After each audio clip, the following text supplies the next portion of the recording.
Hello students, class 7, subject science, chapter 13, the electric current and its effect। बच्चों आज हम आपको चैप्टर 13 को एक्सप्लेन कराएंगे। चैप्टर 13 के कुछ इम्पोर्टेंट नोट्स बनाए हुए हैं जिनको आज हम एक्सप्लेन कराएंगे। ओके बच्चों, तो चलिए स्टार्ट करते हैं। सबसे पहले करते हैं इलेक्ट्रिसिटी की इलेक्ट्रिसिटी होती क्या है। ठीक है, electricity is one of the most useful form of energy that influences our lives. मतलब इलेक्ट्रिसिटी एक एनर्जी की वो फॉर्म होती है जो हमारे लिए बहुत ज़्यादा यूजफुल होती है। आगे आता है कंडक्टर्स। कंडक्टर्स होते क्या हैं भाई? सिंपल सी लैंग्वेज में है कि कंडक्टर वो होते हैं जिनमें इलेक्ट्रिक करंट फ्लो हो जाता है। ठीक है, कैसे?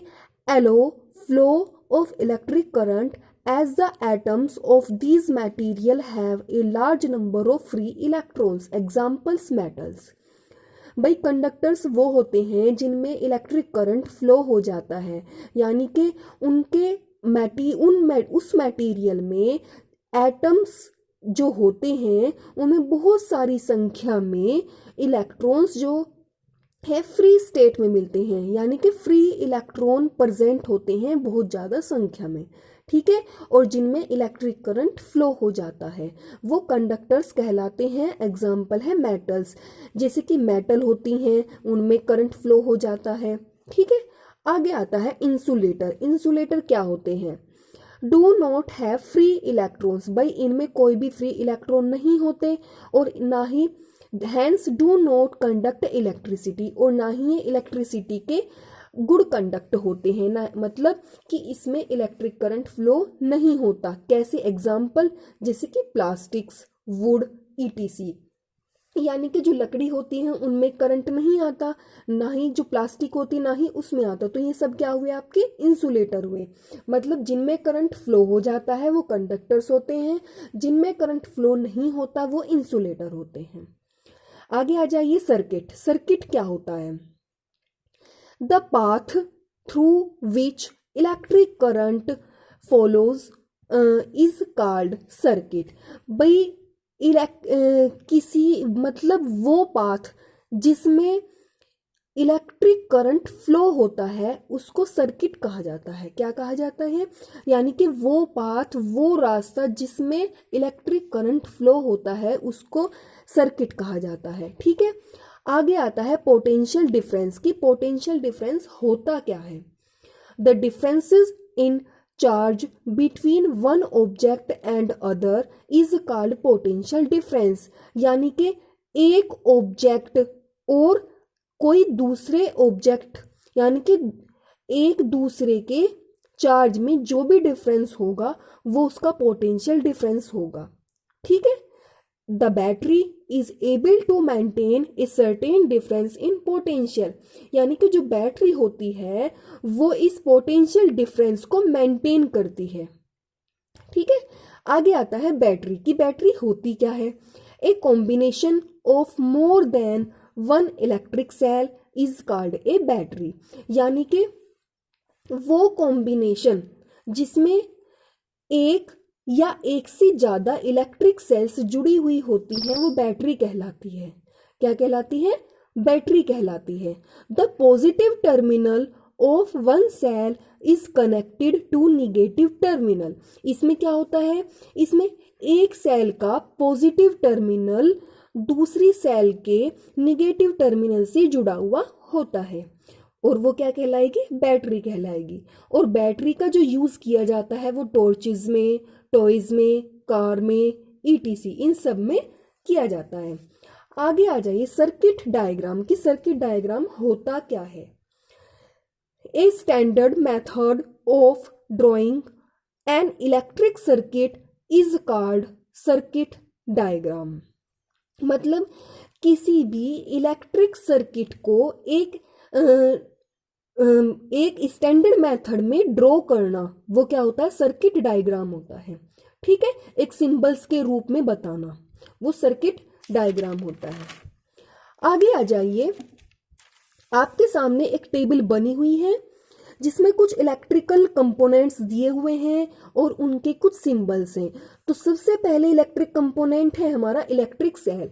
भाई इलेक्ट्रिक सेल में दो टर्मिनल होते हैं, ठीक है, एक टर्मिनल होता है पॉजिटिव, एक होता है निगेटिव।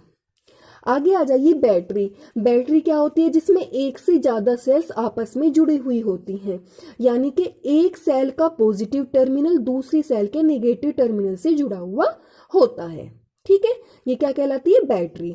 आगे आ जाइए, बैटरी ये तो सीरीज में थी और ये इनकी पैरेलल फॉर्म में है। ऊपर सारे पॉजिटिव बने हुए हैं और नीचे सारे निगेटिव बने हुए हैं, ठीक है, जैसे कि बैटरी में होती है, जो बैटरा होता है ना चार्जर वाला, वो इन्वर्टर वाला बैटरा, उसमें इसी तरीके से बनी हुई होती है। आगे आ जाइए, बल्ब ऑन।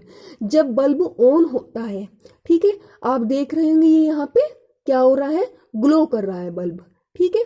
आगे आ जाइए, बल्ब ऑफ। जब बल्ब ऑफ होगा तो ये इस पे जो ग्लो होने के जो साइन बनते हैं वो इसमें नहीं बने हुए हैं, तो इसका मतलब क्या हुआ? बल्ब यहाँ पर ऑफ है। आगे है स्विच ऑन। स्विच ऑन, जब स्विच ऑन होगा तो ये सर्किट आपका पूरा बंद होगा, ये फ्यूज जो है ये आपका पूरा कंप्लीट बंद होगा, कहीं से भी ओपन नहीं होता। आगे आ जाए स्विच ऑफ। जब ऑफ होगा तब ये सर्किट ओपन होता है, ठीक है। ये है आपका फ्यूज। फ्यूज जो यहाँ से यहाँ तक जुड़ा हुआ होता है, मतलब किसी भी सर्किट को ये बचाता है, मतलब कुछ शॉर्ट होने से बचाता है फ्यूज, ठीक है। आगे आ जाइए, वायर। वायर क्या होता है? एक सिंगल वायर होता है, यानी कि एक तार। अब है आपका इलेक्ट्रिक सर्किट के इलेक्ट्रिक सर्किट होते क्या हैं, ठीक है भाई। भाई इलेक्ट्रिक सर्किट होते क्या हैं? An electric circuit is represented by circuit diagram using these standard symbols. भाई electric circuit is represented by circuit diagram, यानी कि इलेक्ट्रिक सर्किट को सर्किट डायग्राम के द्वारा, ठीक है, सर्किट डायग्राम में कुछ सिंबल्स, स्टैंडर्ड सिंबल्स के द्वारा शो किया जाता है, ठीक है। यानी कि इलेक्ट्रिक सर्किट को सर्किट डायग्राम में कुछ सिंबल्स के द्वारा शो किया जाता है, वो आपका इलेक्ट्रिक सर्किट कहलाता है। और ये दो तरीके के होते हैं, जो इलेक्ट्रिक सर्किट होते हैं वो दो तरीके के होते हैं। कौन कौन से?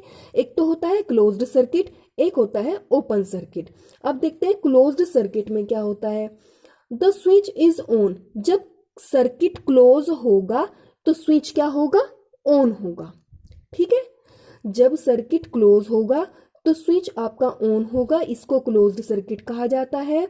द इलेक्ट्रिक करंट फ्लो, उसमें इलेक्ट्रिक करंट फ्लो होगा from the positive terminal, positive terminal से बैटरी के निगेटिव टर्मिनल की ओर, और बल्ब जलेगा। ये आपका क्लोज्ड सर्किट का डायग्राम बना हुआ है, आप देख रहे हैं बल्ब क्या है? जल रहा है।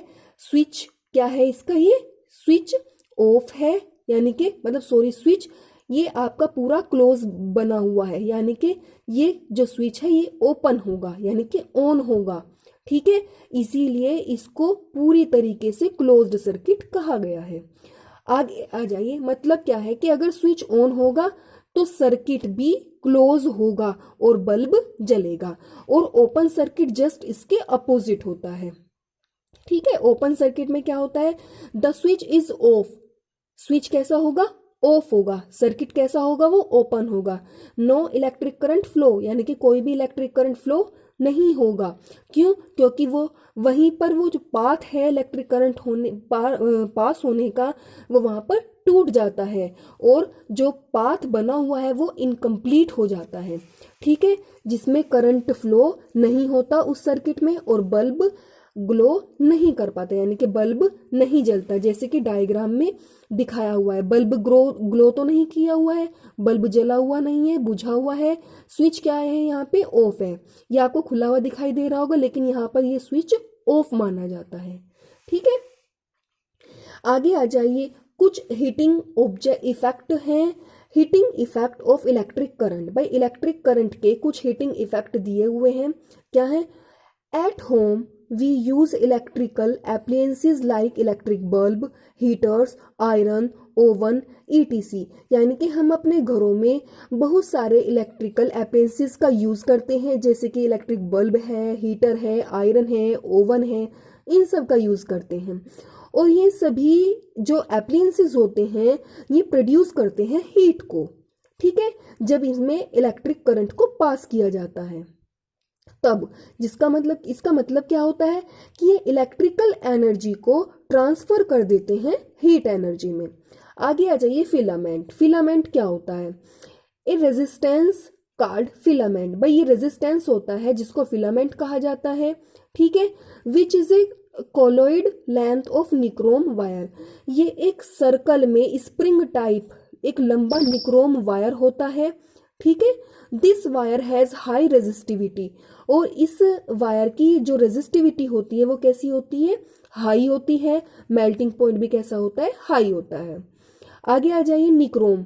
कि निक्रोम है क्या? निक्रोम एक एलोय होता है जिसमें 60% निकल होता है और 40% क्रोमियम होता है, यानी कि इन दोनों से मिलकर ये निक्रोम वायर तैयार होता है। आगे है इलेक्ट्रिक बल्ब। कि इलेक्ट्रिक बल्ब है क्या? The electric bulb consist of A colloid filament made of tungsten in an evaluated and scaled glass bulb argon and nitrogen gas at a low pressure। भाई जो इलेक्ट्रिक बल्ब होता है ये एक इसमें भी क्या होता है कि इसमें एक कोलॉइड फिलामेंट होता है जो कि टंगस्टन का बना हुआ होता है, ठीक है। और उसके ऊपर एक कांच का ग्लास मतलब कांच का बल्ब एक कवर बना हुआ होता है जिसके अंदर आर्गन और नाइट्रोजन गैस भरी हुई होती है लो प्रेशर के साथ। और जो मॉडर्न फिलामेंट होते हैं वो टंगस्टन के बनाए जाते हैं, जिसका सिंबल क्या होता है? टंगस्टन का सिंबल क्या होता है? W। आगे आ जाइए, कॉम्पैक्ट फ्लोरोसेंट लैंप यानी कि CFLS। CFLS have an average life span of 6 years and each bulb provide a saving of 80% in consumption of energy। भाई जो CFLS बल्ब होते हैं उनका जो औसत होता है जीवन काल का वो कितना होता है? 6 ईयर्स होता है। कितना होता है? 6 ईयर्स होता है, जो कि ये क्या काम करते हैं?